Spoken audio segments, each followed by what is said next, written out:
Good morning, everybody, and welcome to our Friday How to Take Over the World session. My name is Mark, and I'm your host for today. It's a very chilly Friday, so we're going to hopefully kickstart it with a little bit of energy and some insightful presentation. So let's get straight into it. Just a reminder, our purpose of the business, we work with high growth entrepreneurs tackling the twin challenges of access to finance and access to markets. We've done everything for capital raising, enterprise supply development initiatives, getting a business funding ready, content, communications, public relations, and business development services. Just a tune to get you going this Friday, and I think only Intercorso is probably old enough to remember this one. But for all you kids, for your doof doof, it's a song called Darude, or it's by an artist called Darude, and it's called Sandstorm. It was actually kind of iconic back all the way back in 2007, I think, when it came out, and it was very popular in all the nightclubs. But interesting fact about it was that it was picked up in 2007 as a tune for Call of Duty 4 promo, and it really picked up momentum from there and is now worth about $12 million. So fun things. If you like your doof doof and your electric music, go and listen to it. It'll keep you ready and up and running on a Friday morning. It's a bit of a bittersweet Friday because we have one departure, and I just want to quickly talk to that, and then I will talk about the flip side of that with a new team member as well. After 2 and a bit years, Samantha has decided she's taking on a new challenge. Sam joined us right at the beginning because she said I couldn't have any more beer, and so I decided to offer her a job just to kind of counter that. Sam was a waitress, and she has subsequently been published in media. She has run 2 lots of Yes programs. She has looked after our HR. She's been our general team builder across the 2 years, and I think she will be sorely missed. So, Sammy, nice to see you progressing to the next part of your career, and I'm sure we will be missing you greatly, but we also wish you best of luck in the future. We'll obviously catch up over your farewell later. But we also then will have a new team member. Nelly's joined us this week, and she has hit the ground running. She's been working already on some of the recruitment that we have in place. She will be working on a couple of projects in Richards Bay initially, but hopefully as we expand, she will be bringing in some additional skills and opportunities. Nelly's got an LLB, looking at banking and transnational law, and also family law. So a nice mix of skills that'll be able to hopefully complement some of the stuff that we are doing at the moment. Just some of the things that we've been involved in this week. I was actually at the launch of 100 Women in Finance. There were 8 guys at the entire event and 100 women. But effectively, it was very much talking about the transformation of the workforce. They basically got a goal of, they call it the 30-40 goal, and I think by 2030 they want 40% of all executive positions in finance to be fulfilled by at least 40% of all senior positions in finance to be filled by women. So if any of you are kind of interested with a finance hat on, go and see what they're doing. It was actually really interesting. We got to the CEO of the JSE's a woman, so Leila Faree was there, and the lady who is taking over at RMB is a lady by the name of Emery Brown, and she was actually speaking about this whole project they've got inside of RMB called the Athena Project, which they've had since 2012, basically designed to bring women up through the ranks in what is typically a male-dominated society or sector. So go and see what they're doing. It's really interesting, and it's a good project if you are interested with a finance hat on. This week, we have put together quite a big internal communications proposal. It's one of the first times we've contended for bigger work. So big shout out to Anay. She put a lot of effort into it. And I think if we can get it right, it'll be a nice little retainer to have and kind of build on and just give us a little bit more credibility. So big thanks to Anay there. Em has done the next of her Women in Business podcast. She's interviewed Bianca, who is a director at Citadel. And that is now up on the YouTube channel. I think she'll be posting the promos in the next couple of days. We have a new client. This is going to be part of our brief. Cameron's going to be looking after part of this, and then we're going to be doing HR development and consulting for Solana Energy, which is a renewable energy company that will be in Richards Bay as well, that we will be working on. Big lesson from the week: to build momentum, take that first step. I think often we build up these big challenges in our heads, and then we forget to just take that first step in a direction. So that's the first step. Do it so that you can basically just put the one foot in front of the next, and you'll be surprised at what happens when you actually take that first step. Some of the things we're watching this week. So for those who were planning traveling, Comair was placed into business rescue and ultimately said that they're no longer sustainable. This obviously has had a big knock on to transport costs. Where's the capacity for air travel? There's a smaller operator called Kim Air. You might be interested in seeing what they're doing. It's a hyperlocal air offering, but it is going to impact air traffic in South Africa for the next couple of months at least. Shocking story for the week. For those of you who remember, there's a 350 Rand social relief grant, and for the months of April, May, and part of June, none of these were paid to probably the most vulnerable of the communities out there. And we have to ask, what does this mean for South African society? We've a lot of excitement in the world of power in South Africa. 16 new projects were approved in the last month alone, and there does seem to be a bit of kind of momentum in terms of approving these projects and getting them online. Discovery's launched its own private firefighting service. So for any of you who are interested to know, there's practically no working fire engines in all of the city of Johannesburg. And so Discovery's eventually taken the decision to invest in putting together a firefighting service. But it just does speak to the fact that, these municipalities, which is my next point, are all basically running on the brink of collapse.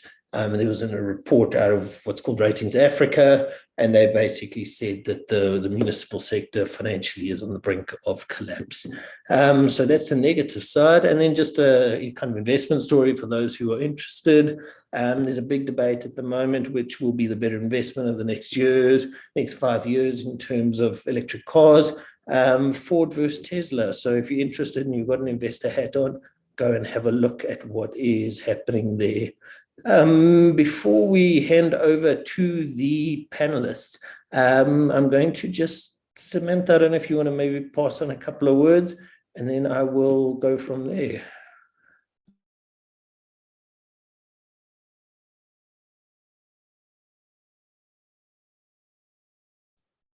Samantha, are you stunned into silence? Sorry, Mark, please say that again. I said, do you have any words for your last session? Sorry, I do, but I've prepared something for at my farewell. Alrighty, cool. And any comments from your side? Not at all. We wish Sam all the best. I'm very glad that you've specified on the Ford versus Tesla that it's on electric cars, because my first thought was, where's Toyota on that list? Apparently that was one of the best investments you could have made on the 1st of January this year. I'm going to have a look at that one. Cool. With that, I'm going to hand over to Jess, who's going to kick off our presentations this week. Jess, over to you. Thank you.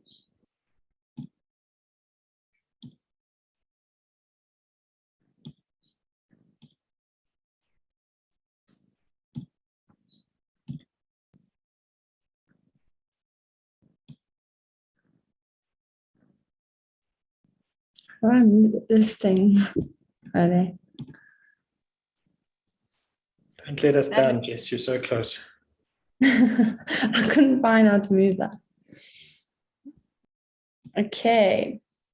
Good morning, everyone. Happy Friday. For those that don't know me, my name is Jess Rossouw, and I'm a designer and content problem solver for GEOCACHING.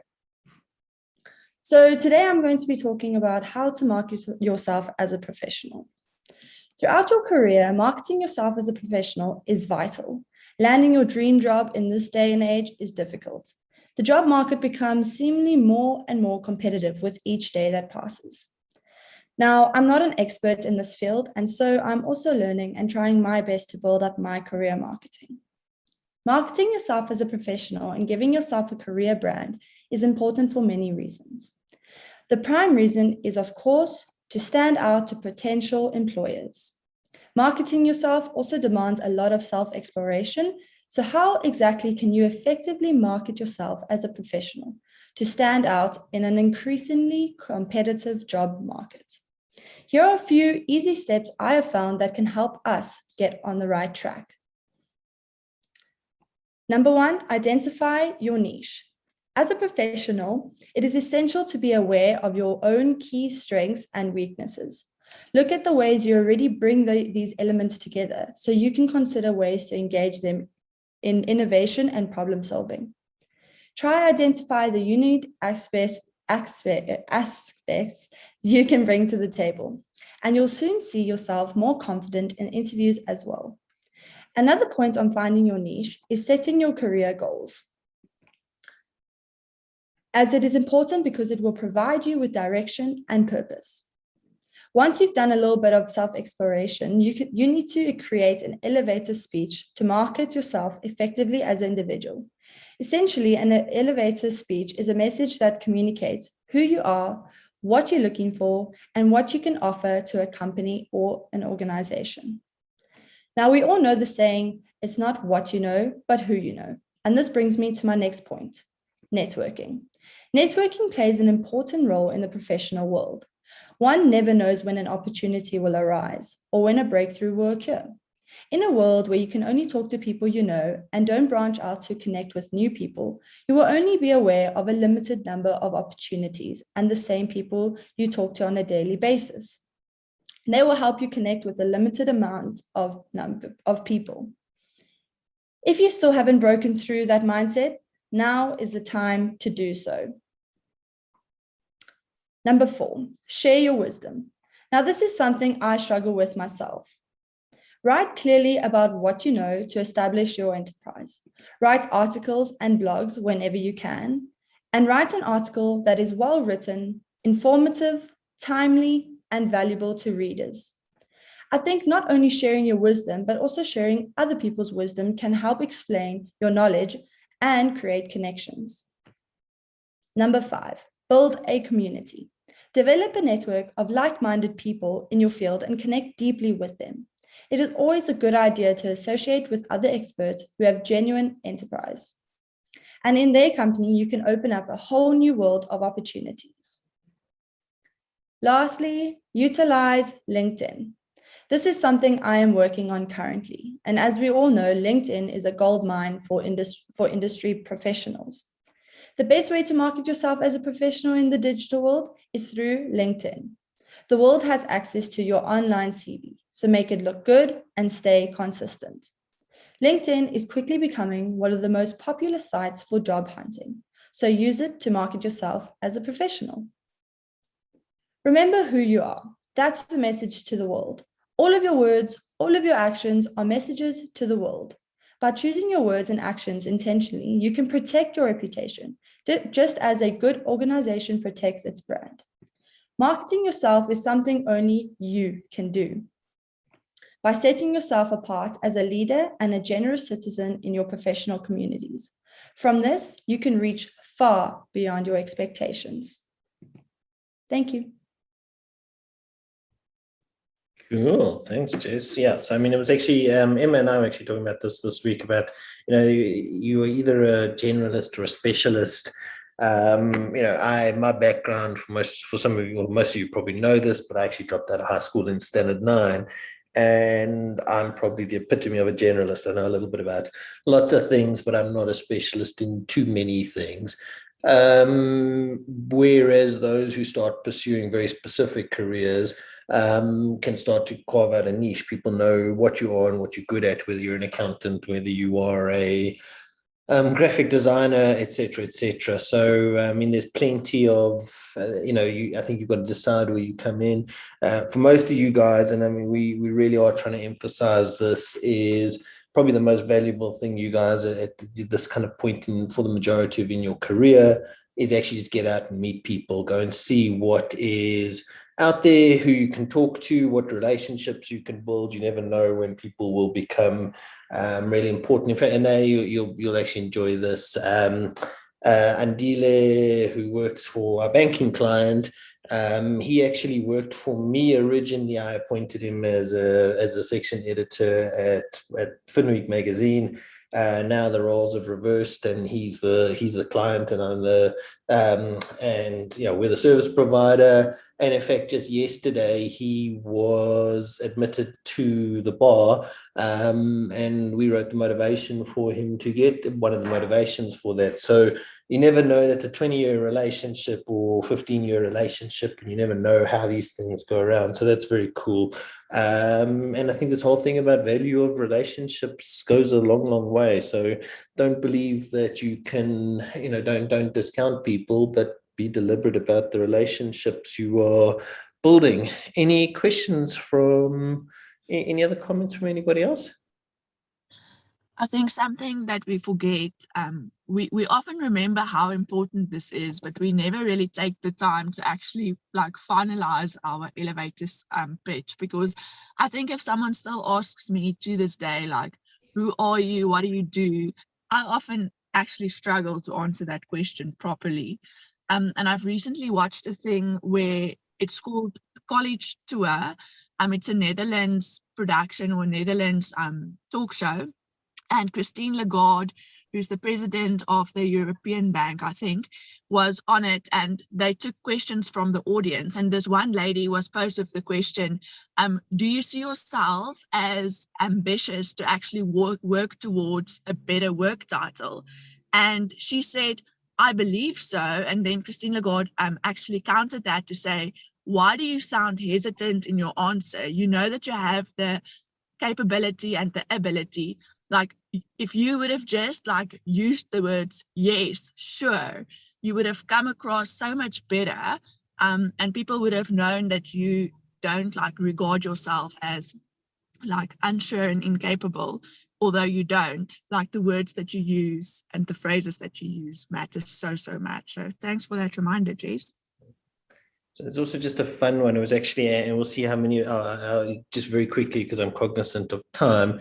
Father and a son pull up outside, and this was actually used at the presentation on Wednesday night, whatever.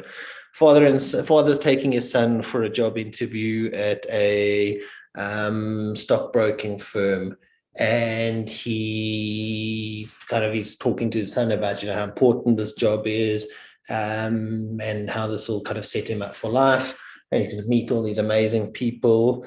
And just before they go into the meeting, the son's phone rings, or the father's phone rings, and he says, "Please put your son on the line. I want to give him a message." And the message from the CEO of the stockbroking company where he is going to be interviewed is, good luck, son, you've got this. I'm sure you'll be able to ace this interview. So the question is, why did the boss of the company pass that message on to the son that was going for the interview? Anybody got any ideas?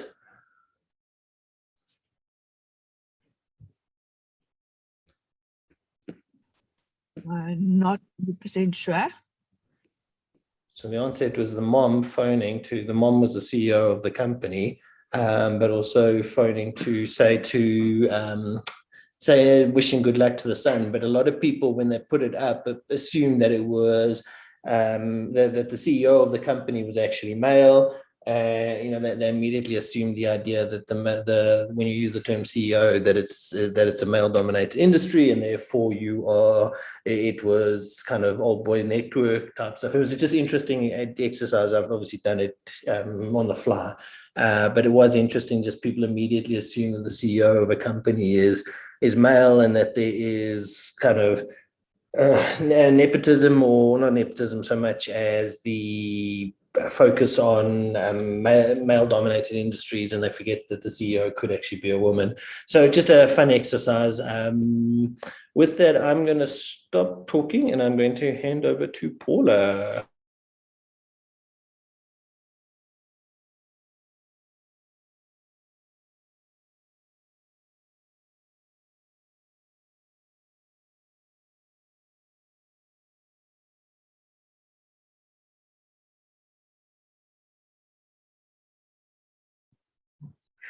Okay, thanks everybody. Let me see if I can move that little toolbar out the way. All right, so I'm going to talk today about geocaching, and geocaching is essentially a hobby that will take you off the tourist track when you visit various parts of the world. I think we all see what the tourist industry wants us to see, and through geocaching, I've been to parts of the world, even in my local environment, that I didn't know existed, didn't have any idea of the context, the history, So I spent some time in Port Elizabeth while I was writing my PhD, and part of what I did during that time was I geocached because it got me out, it got me walking, it got me thinking differently about things because I was out in the real world, and that helped me solidify subconsciously a lot of what I put into my PhD in the end. So geocaching is a hobby, and it really gives you a way to see the world. So what is geocaching? It is essentially a game of hide and seek using GPS navigation. So it's a worldwide treasure hunt. A cache is essentially a container. So the geo part is obviously geographical, meaning you can find it anywhere in the world. And in fact, there are a couple in outer space as well. They're a little harder to reach. But anyway, so a cache is the container that you're looking for. Caches come in all shapes and sizes, from nano, which can be the size of the tip of my baby finger, all the way through to large. The largest one I've found was actually a car inside a garage during a mega event a few years ago. So yes, caches can come in all shapes and sizes. And so what's inside the cache? Well, sometimes there isn't even a cache, but I'll get to that just now. But usually the basics of any cache is a logbook where you will put in your caching handle and the date in which you found that particular cache. And then sometimes there's also swag. So swag is stuff we all get. And this is essentially, if the container is big enough, it's great for kids because there will be things like key rings. There's a couple of rules. You can't put money or food items into a cache. But you can trade little bits and pieces. Sometimes there's small toys, and depending on the size of the cache, it can be anything in there. And you don't have to trade. You can just log your find in the logbook, or you can trade something. So if you've got kids with you, they love it because then that brings the real treasure into the treasure hunt side of it. And so to play, you simply download the geocaching app. Costs involved? Yeah, there is an annual geocaching fee if you want the full suite of cache options. What you're seeing at the moment is the free version because I just haven't updated mine. But some cache types are not available when you have the free version, but you get the basic cache types available in the free version. So if you're starting out, not sure if you want to invest, then that's the way to go. And then you can decide afterwards. So what you're seeing on the left over here is all the smileys are geocaches that I found. The blue dot is where we, oh, sorry, let me go back there. The blue dot is our home, and the Sunnyside Park Hotel is where I have a meeting at 9 o'clock.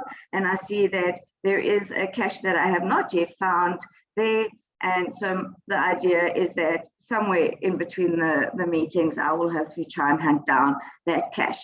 It's designated as a micro cache, which means that it's a bit bigger than my baby finger, but it's not very large at all. So it could be hiding in a fence post. It could be, it can't be buried, but it'll be there somewhere at the Sunnyside Park Hotel. And then all of these dots just show you how many geocaches there are all around you. So yes, and you can see quite a few of them are overlaid. Delta Park, Emmarentia Dam, all of those places, Golden Harvest, are full of geocaches. So there's a lot to find. So what are the types of geocaches and some of the lingo? So the top one is a traditional geocache, which basically means it's a container that's hidden somewhere. Next up is the puzzle cache. So the question mark, it tells you that you don't actually get the GPS location. You have to work out the final coordinates through completing some sort of puzzle task. I did one a few years ago where it was the GPS coordinates were hidden in a Sudoku. So yes, it can get quite complicated. A multi-cache means that your final cache hide is not where you start. So what you find the first cache, you open it up, there's the coordinates for the second cache, and you basically have to hop from cache to cache. You can only log the geocache once you've got to the final container. On the right here, you can see some of the code. TFTC is thanks for the cache. FTF is first to find, which I'll show you now. Swag is stuff we'll get, and FLTF is full log to follow, because sometimes when you're caching and you're doing a whole lot in a day, you might not have the time, so you quickly say full log to follow, and then you come back later that evening or whatever, and you write up your full log inside the app. Some of the other cache options, these are events. So this is a normal event cache. This is where you get to meet other geocaches. The Cresta geocaches usually have an event once a month at Cresta Centre at the Mug and Bean. This one is a CETO. It's cash in, trash out, which means that it's an event where people get together and clean up an area. A mega has more than 500 people at the event, and a giga has more than 1,000, or might even be 5,000, I can't remember, at an event. And then remember I said there's sometimes where you don't actually have a cache or a container, so the events don't have an actual container, and then these two also don't. The virtual cache, which I'm going to show you now, and now I can't even think of what his name is, but essentially that it's a geological site that you visit, and then you answer questions about it, and that gives you your cache entry. So can anybody tell me where this geocache is?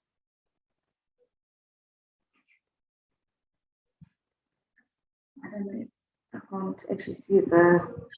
Yes. I don't have sound on. You have to put your. It is basically where we spend our daily tasks. Yeah. So this is the geocache right outside TBE, and as you can see, it is a beacon. Now, it's called History Rediscovered, and so most of the team probably pass it every day. When you're looking for a cache, this is kind of the information that you get. You click on the navigate button and it'll take you to the cache. You can see I've got a smiley face there because I have found it before. In fact, I found it quite a few years ago. And the description will tell you a bit about that cache and how to log it. The activity tells you when it was last found, so you can see this one was found in January, but the most recent time. Accessibility attributes, and then there's some photos. So if you didn't know why this trig beat or this beacon is there, essentially it was the boundary between 3 farms in Johannesburg, the Serpentine, the Klipfontein, and the Braamfontein farms.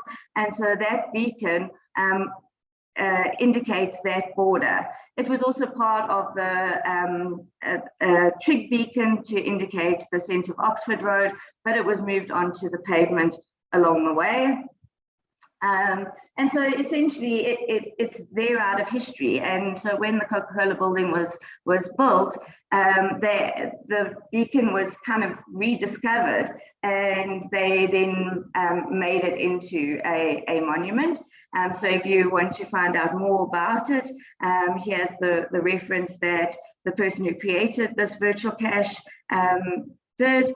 And when you're logging the task, you essentially need to take a photo of your GPS device at the beacon, and you email it to the cache owner, and he will then verify that you were actually there.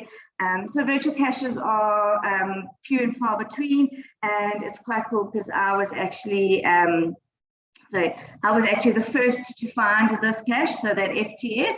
I was the very first one to find it. So if you ever go into the activity of this cache, you can scroll all the way down to the bottom, and you'll see that I was the first to find. So there's often a lot of hype about being the first to find a cache. So I want to just show you one more thing, if I can get there, just to give you a bit of an idea of what some caches look like. There's people really go to town when they create caches. So as a geocacher, you can find caches, but you can also create and hide caches. There's a whole verification process, and there's kind of adjudicators that manage to check that the cache meets all the right criteria.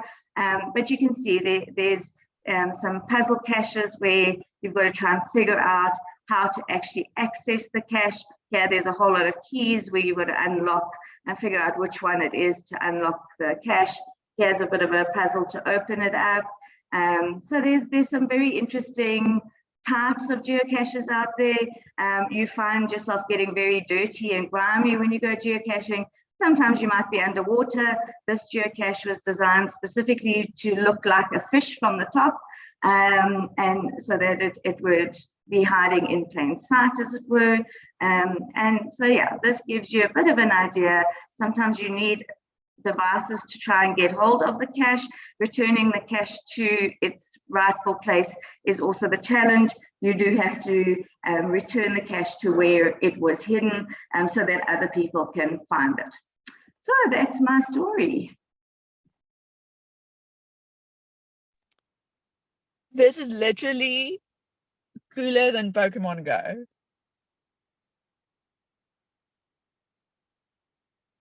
Yeah, I agree.